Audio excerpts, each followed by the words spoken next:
They may or may not use it as a last resort, or they may or may not use it as a first resort. I don't know, and there's no way to verify. Parents, advocates, and researchers all want to know. When children are put in these padded, seclusionary timeout rooms, is it always for the right reasons? I'd be skeptical, I guess is what I would say of that. I'm Fox 13 investigative reporter Taylor Stevens. Advocates are concerned seclusionary timeout rooms are being overused.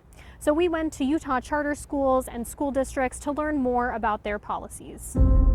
Well, I looked at the boxes and I thought, what is going on here? A retired police officer, Craig Merrill, used to put criminals behind bars. So when he saw these padded rooms on a tour of Elk Meadows Elementary earlier this fall, he couldn't help but draw a comparison to jail cells. When cops put people away, they're usually required to wear a body camera. But while Merrill was in the South Jordan school, I looked around the room and I noticed that there wasn't any cameras. Seclusionary timeout rooms like these are used in schools across the state, most often on children with disabilities, like Merrill's son, Austin. Hello, Mr. Box. Where is it again?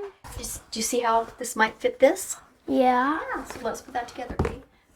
Right here. The state's rules say students should only be put in seclusion if they pose an immediate danger of serious physical harm to self or others. And the tactic should never be used to punish or discipline a child. Baton Rouge. Baton Rouge. Baton. It goes right here underneath Arkansas. But it's difficult for parents to verify whether schools are adhering to this. There was no way that we could, without cameras in the classroom, to say that this is what really happened. There's no way to know, because you just have to take their word for it. So it's he said, she said. We found more than 1,300 instances of seclusionary timeout in Utah. That data comes from the federal government and is from the 2020-2021 school year. That's the most recent year we have data available. The numbers show how many students were put in seclusion, whether in a timeout room or elsewhere, and also shows most students who were isolated were at elementary schools.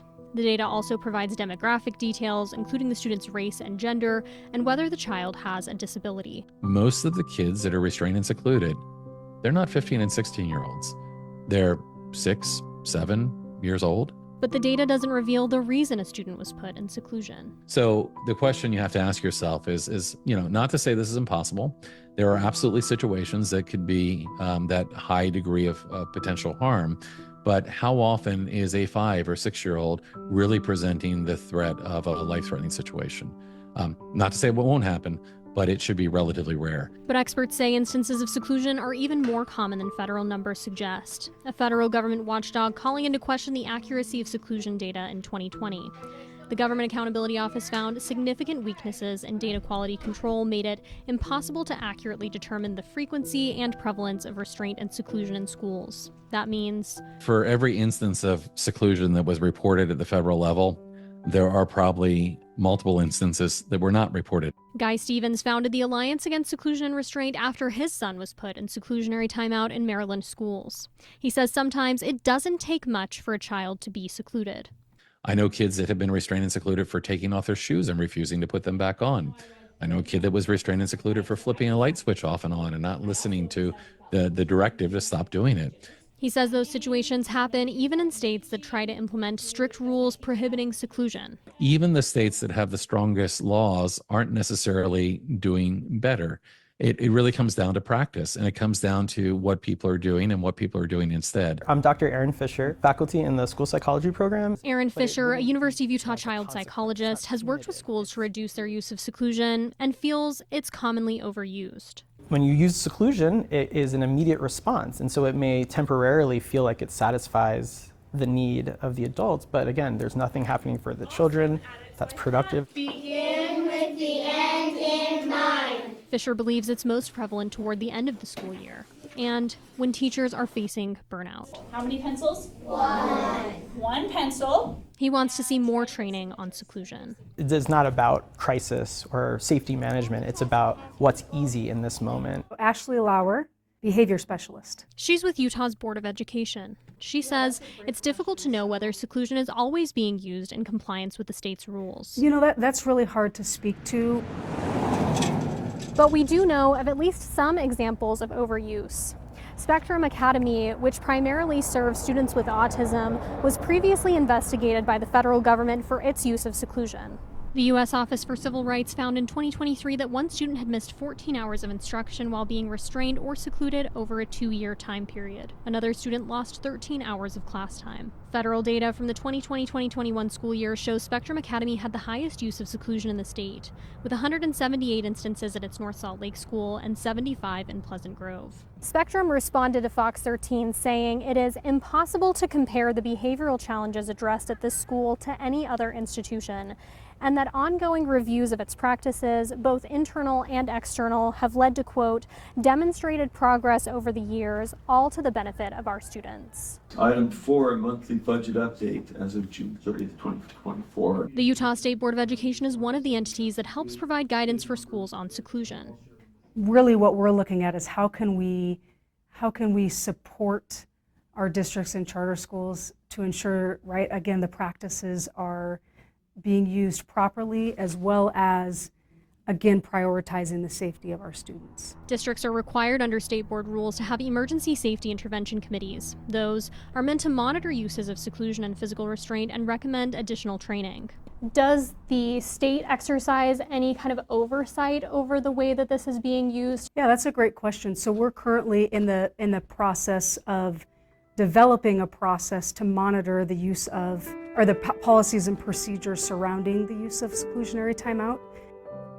Opponents of seclusion also emphasize the need for preventative training to ensure a situation doesn't escalate in the first place. Sometimes very simple things can diffuse a situation. Sometimes, rather than going hands-on with a kid, taking a step backwards, using a calm voice, making yourself smaller. Fox 13 News contacted all 44 of the Utah school districts and charter schools that reported at least one instance of seclusion in 2020-2021. Several didn't get back to us, but some acknowledged use of seclusion and provided additional details. Valley Academy Charter School in Hurricane turned to seclusion 4 times, the school's executive director saying it doesn't have designated timeout rooms, but isolated a student for safety reasons, either in the school's lobby or a classroom. Paiute School District reported one instance of seclusion. The superintendent saying there was a seclusion room at an elementary school around the time this data was captured for a student who became a danger to self and others on a few occasions. The room has since been removed, he said. Other schools we reached out to offered general statements that didn't address our questions, but stressed their compliance with the state's rules around seclusion. And some schools denied their numbers, which are self-reported to the federal government. They said the data was inaccurate and that they had not actually secluded any students. 2 districts attributed it to possible data entry errors. Others said they couldn't reproduce the stats provided to the government.